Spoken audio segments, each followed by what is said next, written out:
Welcome to the Tax-Free Retirement Planning webinar. What is tax-free retirement planning? We use special IRS tax codes to position life insurance as a tax-free asset builder. This allows us to leverage the insurance company's money and safety so we can have tax-free income in retirement and protect you with long-term care protection. This also allows us to pass money to your beneficiaries without them having to pay high estate taxes because the money goes to them tax-free. All the while, we can do all this without stock market risk. The money can also grow over time and compound in your account so you can get part of the upside of the stock market without the downside risk. An index universal life policy as an asset builder protects and accumulates money with what's called a 0% floor. We'll talk about that a little bit more later on. Your policy's potential cash value can accumulate tax deferred and never decrease due to stock market volatility. Your money grows with index accounts such as the S&P 500 or a combination of blended indexes. When we take distributions out for retirement, we take a loan against the policy using the death benefit as collateral. That way you never have to pay back the loan while you're alive. The loan is made whole by passing a decreasing death benefit to your beneficiary for the amount that you borrowed against during retirement. And the remainder of the money goes to the beneficiary of your choice, tax-free. Let me show you how this works. You'll notice on this graph there's three lines.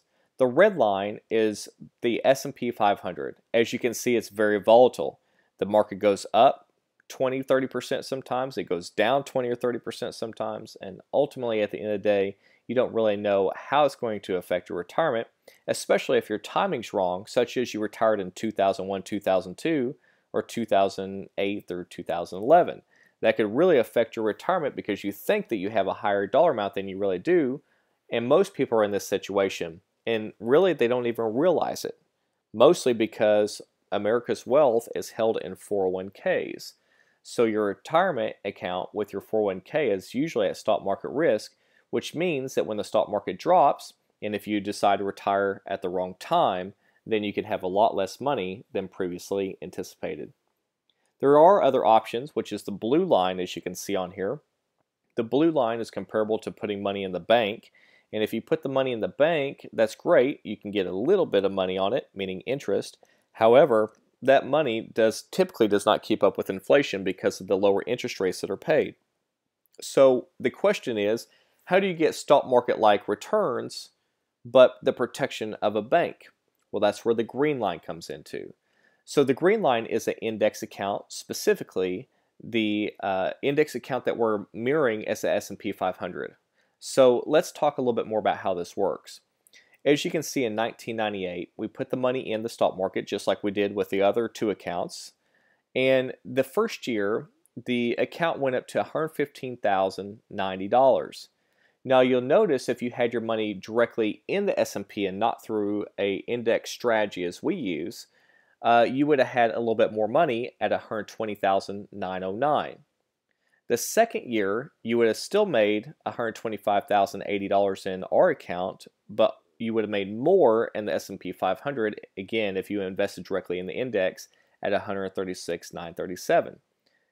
The problem is that the S&P 500, as you know, can be very volatile based on what's going on in the American economy, such as the dot-com bust in 2001-2002. So the S&P 500 dramatically dropped, and within 2 years, not only did you lose the $36,000, almost $37,000 that you made, you also lost $21,000, $22,000 of your own money, of course not including fees. So that's a big problem. Now you'll notice that the green line didn't change. In fact, it stayed the same. The reason being is because it has what's called a 0% floor. That means no matter where the market goes to and where your index goes to, you'll never go below your high water mark. Now that's really important to know because remember the red line did beat the green line in some instances. The reason it beat it is because there's always a catch, and the catch is what's called a cap, C-A-P. What a cap is they limit you on the upside of the market or the potential gains in the account, but by doing that they can give you the downside protection. So let me give you a good example. Let's say your cap is 10% and the market does 5, 7, 8, 10%, then you can capture 5, 7, 8, or 10% of the market. However, if the market does 20%, you're not going to get all 20%. You're going to only get up to your cap, which in this case was 10%. However, there's a 0% floor on your account, which basically means that if the market drops below your high water mark, you don't lose anything. You may not make anything that year, meaning you may not make an interest rate on your money. However, you're not going to lose anything due to stock market risk. So basically, you're trading a cap on the upside for the downside protection. So let's go through this and see if this strategy may be a good idea for you and your retirement portfolio. As you can see in the S&P 500, the market went up back in 2003 through 2007, all the way up to $145,000. So basically, between 1998 and 2007, you made about $145,000 in your account, which is not bad. However, in the green line, you were at $156,000, almost $157,000. Why is it more?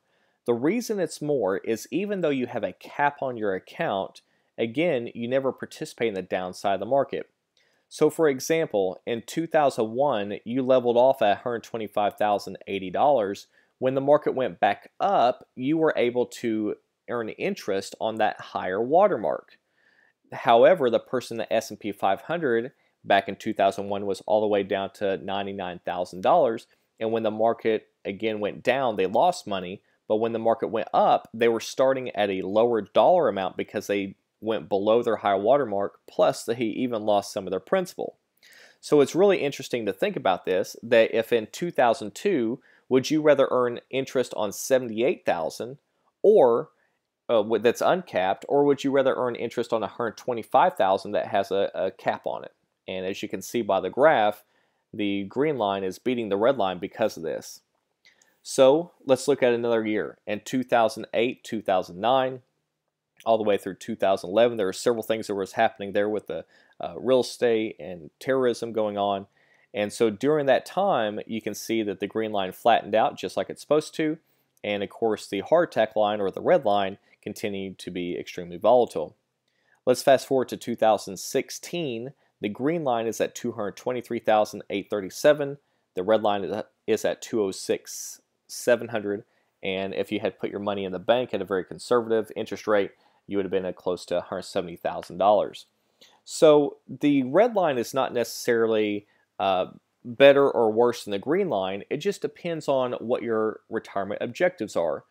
The problem with putting all of your eggs in one basket or putting all of your money in the S&P 500 is if the market drops, every penny of your money is at risk.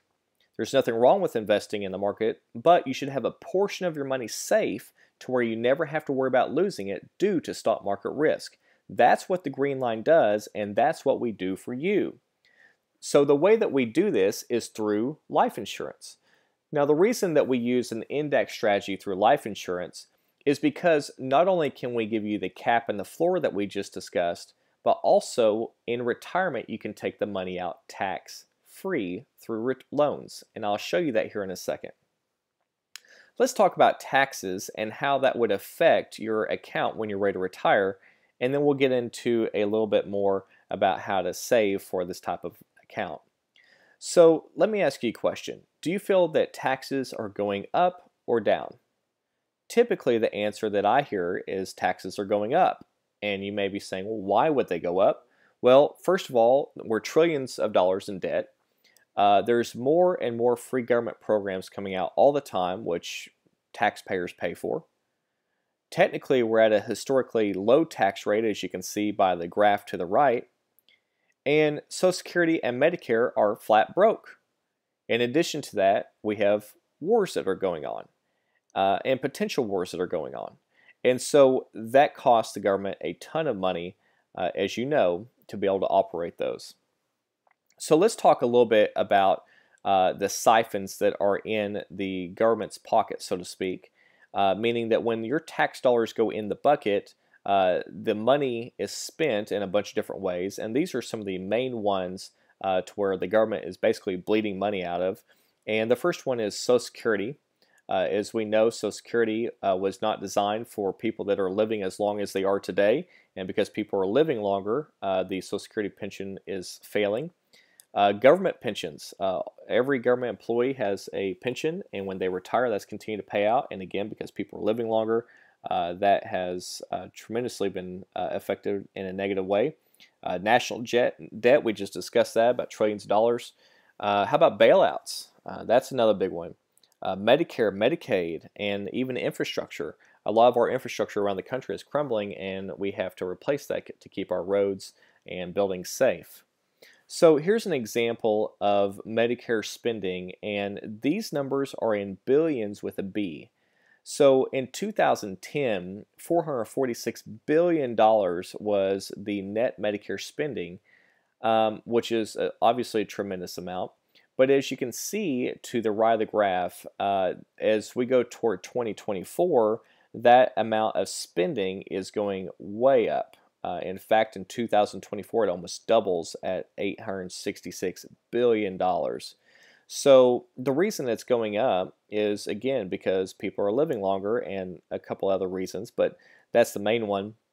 And if you think that we're paying, for example, right now in 2017, $562 billion, in 2018, $574 billion, and 2024, $866 billion, that money has to come from somewhere. And so where's it going to come from? Well, it's going to come from people like you and me that pay our taxes, and that means that our marginal tax bracket could go up. Now, the Congressional Budget Office said if Social Security, Medicare, and Medicaid go unchanged, the lowest tax bracket would increase from a very low 10% to 25%. That's 2.5 times what it is currently. Now, that also means that the 25% tax bracket would raise to 63% at 2.5 times. And the highest tax bracket currently at 39% would go up to 88%. So as you can see, the tax brackets could definitely change, could be a lot higher. So now you've saved all this money in your 401k, you've never paid tax on it, and you have this huge amount they're going to pay as income when you take a distribution at potentially a higher tax bracket, and that's directly from the Congressional Budget Office. So I think that's a really good example for you to see how this stuff affects your retirement account. Now, let's talk about the seed versus the harvest, and I think that this is important for you to understand. Farmers would definitely rather pay tax on the seed than the harvest, and let's talk a little bit more about that. At a 25% tax bracket, a bag of seed, let's say it's $500, would cost them about $125 in tax. However, if they pay 25% on the harvest, meaning after the seed has been planted, it's grown, and let's say that harvest is worth $5,000, then they would pay $1,250. So which one makes more sense to you? Would you rather pay the tax on the bag of seeds or the harvest afterward? It makes sense, obviously, to pay the tax on the seeds. So let's quantify this for your retirement account. Would you rather pay tax now, grow your money tax deferred, and take distributions tax free, meaning the seed or the insurance account that we're talking about that uses the indexing strategy? Or would you rather pay tax now, grow the money tax deferred, and pay tax on the entire account, also known as a harvest, and pay no tax now? So that's what a lot of you are doing.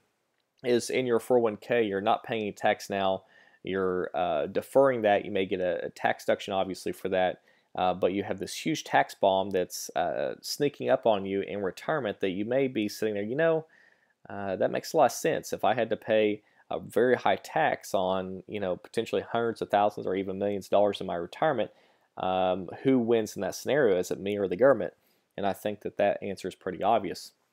There's also additional taxes in retirement that a lot of people don't think about, and most people don't know this, but 85% of your Social Security check can be taxed. So you may not have as much income in retirement as you think, meaning that if you look at your Social Security statement, you say, well, I'm going to get $1,500 a month, but you're also going to take a distribution of $3,000 a month from your retirement account. That $36,000 is counted as ordinary income, which could cause your Social Security check to be lowered. So it's not as simple as adding your Social Security check and your retirement pension or 401k distribution.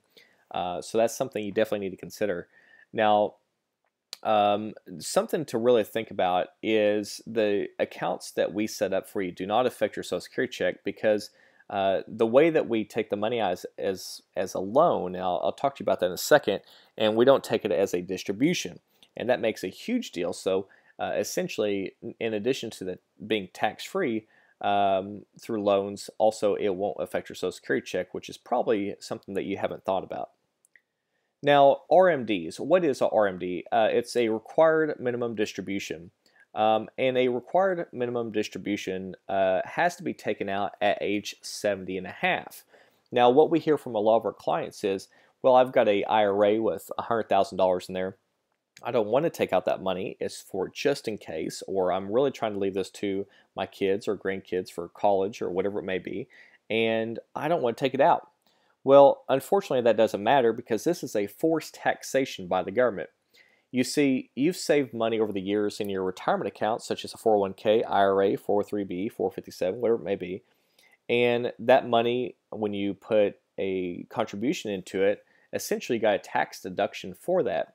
Well, this is basically Uncle Sam coming home and saying, hey, look, I need some money right now.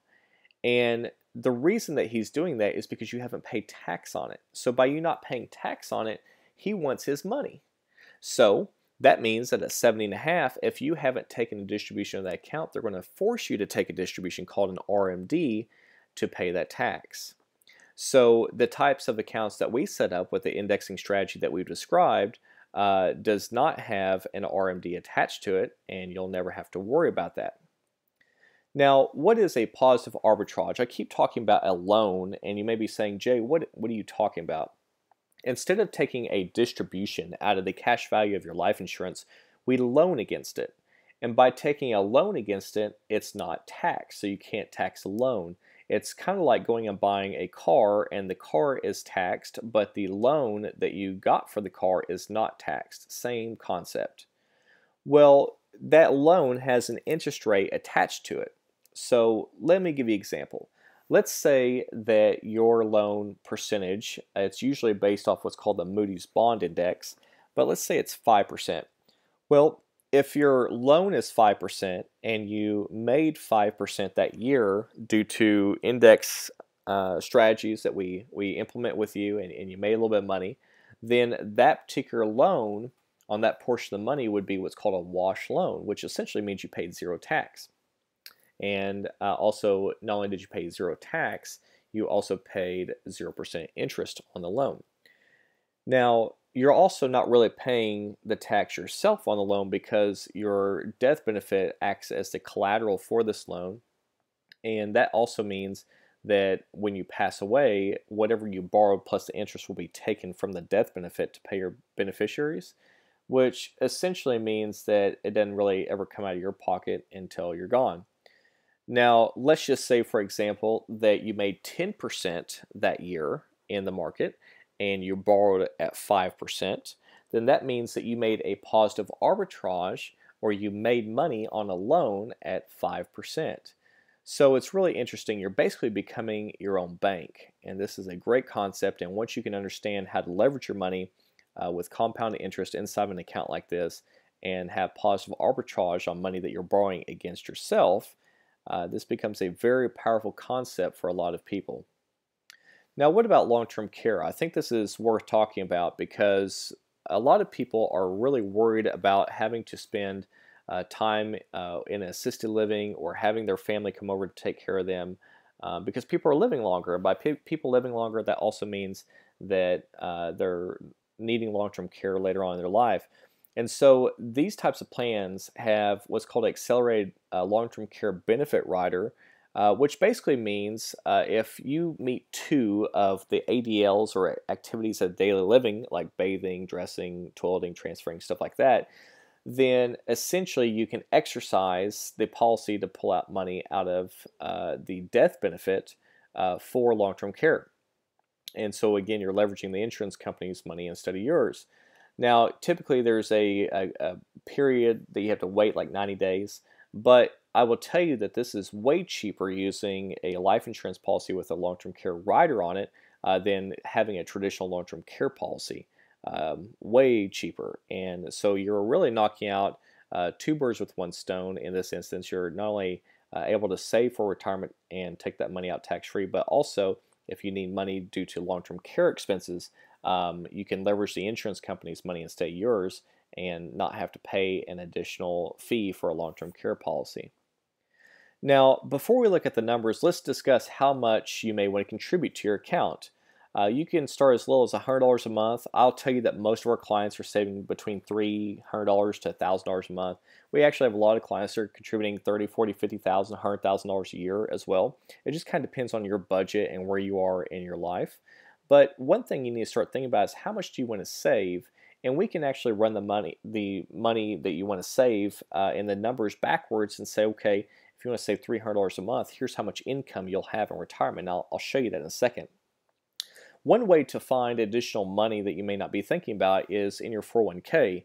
Now, if there's free money, take the free money, meaning that if you work for an employer and they're matching up to 1% or 3% of what you put in there, you should definitely do that. However, if you're putting above and beyond that number, so if they contribute 3% and you're putting in 5%, that extra 2%, really all you're doing is putting at stock market risk, as we discussed in the previous graph.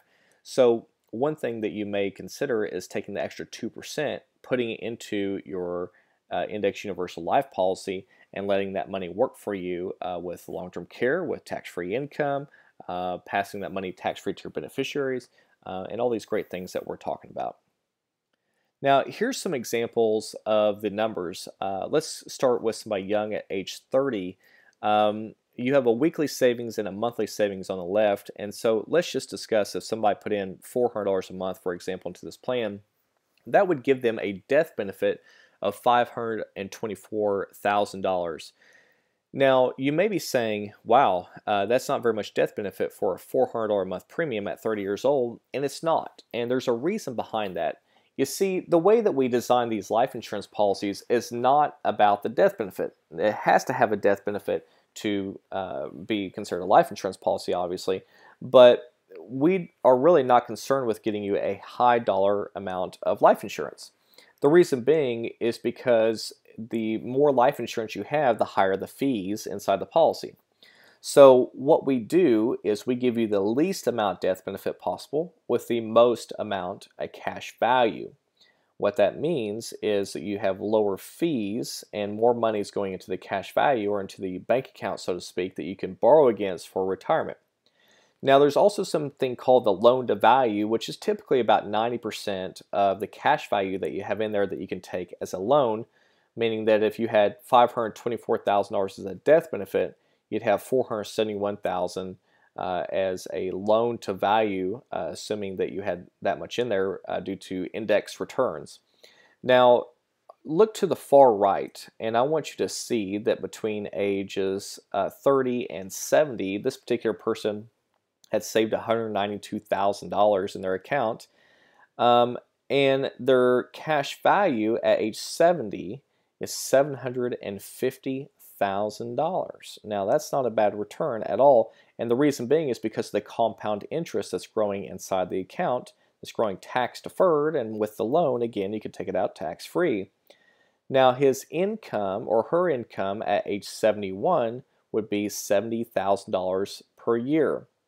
Now, the way to think about that is really if you had that money in a 401k at, let's assume you're at a 20% tax bracket, that means that you'd have to have over $90,000 a year because you'd be paying tax on that money to get that to a $70,000 net. So this $70,000 is a true net, assuming that he had that much cash value and they're based on index returns. Let's go to a 40-year-old at the bottom of your screen. Again, $400 a month, $331,000 of death benefit. All the way to the right, he put in $144,000.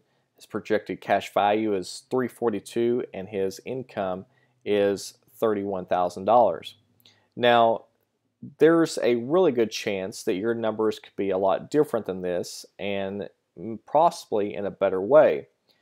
Let me explain to you how insurance companies work as far as ratings goes for yourself. When you apply for a life insurance policy, you typically go through some type of exam or phone interview to get a policy, because if you died tomorrow, they would pay out your beneficiary, in this example, $524,000 or $331,000.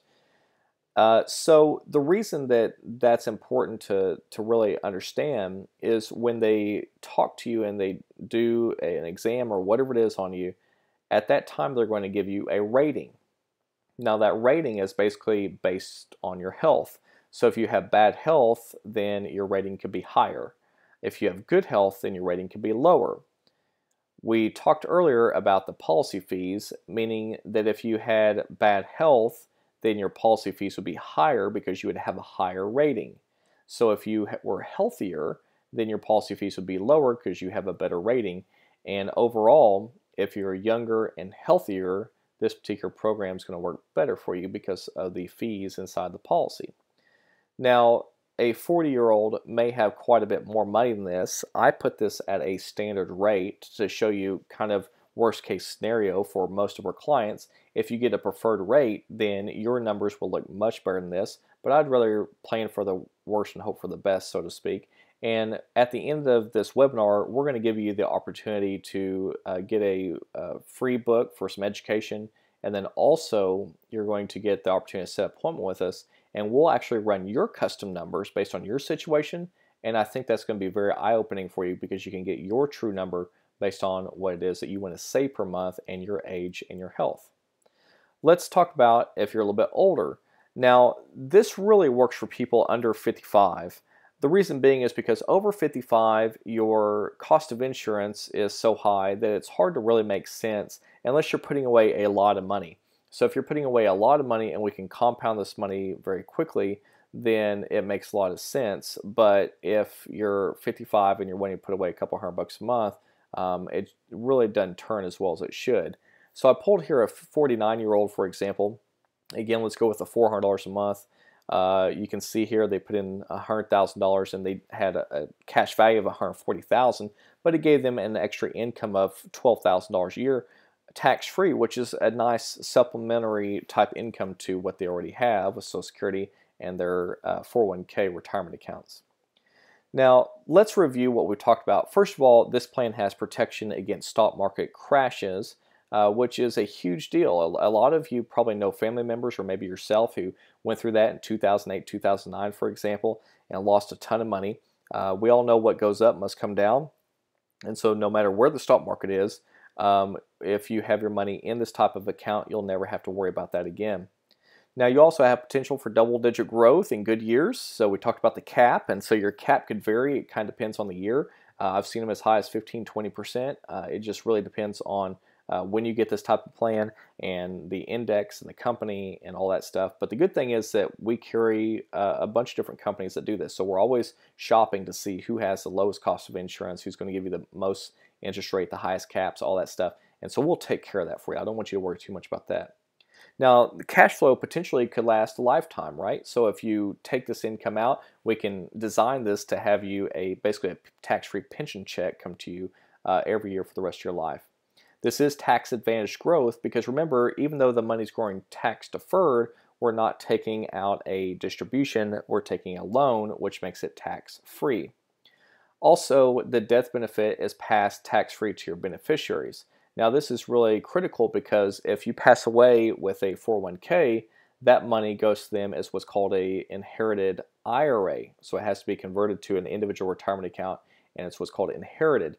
They have to start taking distributions out of that as a lifetime or, for example, a 5-pay, which basically means that they're going to pay tax on it. So if you have a life insurance policy with a death benefit like we talked about earlier, then that money is going to go tax-free to the beneficiary. And guess what? It's probably going to be more than what you actually contributed, unless you've been really taking money out for a long time in retirement and you've borrowed a lot of money against your account. So it kind of depends, but I can tell you for sure that any money you take out for your beneficiaries will be tax-free, which is a huge benefit for them, especially for legacy planning and estate planning. Now, we talked about the chronic and critical illness riders. That was the long-term care that we talked about. I think that's really important nowadays to have that attached to your policy. And of course, all the policies that we have for you will include that rider. and growth to outpace inflation. We talked about the bank, and your money was safe, but unfortunately the return on that wasn't very good at all. And so the stock market, you may get some good growth, but you have a lot of risk. And so this type of account, you can still outpace inflation potentially and have a good retirement all the while. Now, what's the next step? Well, first of all, we want you to request a free copy of the RAF strategy. This is a fantastic book. It'll be an instant download for you, and this is going to be really nice because when you read through this book, it's going to explain these concepts on a little bit higher level, but simple to understand, and this will educate you about what you do. I think it's interesting because a lot of people, when they get a job, they say, hey, we have a 401k, and they talk to somebody or they just pick some stuff out, some mutual funds, large cap, small cap, international, whatever it is, a mix, so to speak, and they never really get educated about what it is that they have. And so for us, it's very important because instead of just saying, hey, that you should do this, we're going to educate you first so you understand what you're getting into. That way, later down the line, you know what you have and you feel confident about your retirement plan. Now, after you request the book, what we're going to do is offer you a free consultation. Now, during this consultation, what we're going to do is talk about your particular retirement plan, what would be good for you, your numbers, your age, your health, how are you going to fund it, for example, through 401k distributions or lowering your 401k contribution, for example, whatever it may be. We'll talk to you about all that and all these different options that we have and really customize a plan according to your priorities, your needs, your budget. And after that, we customize a plan for you. We'll see, hey, is this something that we want to move forward with? And unfortunately, you do have to qualify for this type of plan. And I think that that's important to know because a lot of people can't qualify for this. You may be too old. Your health isn't as good as it should be. But there are a lot of options for that too. So don't let that hold you back. If you say, I'm really not as healthy as I should be, you may have a spouse that's healthier or something. So at least call us and let's talk to you about it, see if it's a good fit for you. And again, we'll at least send you the book so you can get educated about it and you'll understand what you're getting into ahead of time. So if you'd like to get a free copy of the book and schedule an appointment with us, please click the bottom button on the bottom of this page or wherever it is, and we are going to get the process started for you, and we look forward to speaking with you soon.